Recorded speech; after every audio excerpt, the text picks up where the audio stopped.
3 agenda. Pertama, peresmian gedung laboratorium lingkungan, peringatan Hari Lingkungan Hidup Sedunia, dan Hari Cinta Puspa Satwa Nasional. Dengan peringatan Hari Lingkungan Hidup Sedunia tahun ini, saatnya untuk lakukan penyesuaian berpikir dan bertindak sebagaimana tagline Reimagine, Recreate, dan Restore.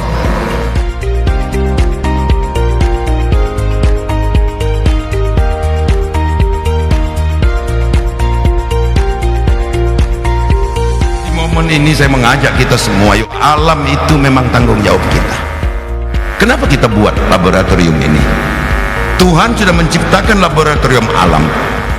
Kita menjadi orang-orang yang diingatkan untuk dapat mempertahankan ekosistem, lingkungan, dan merestorasinya.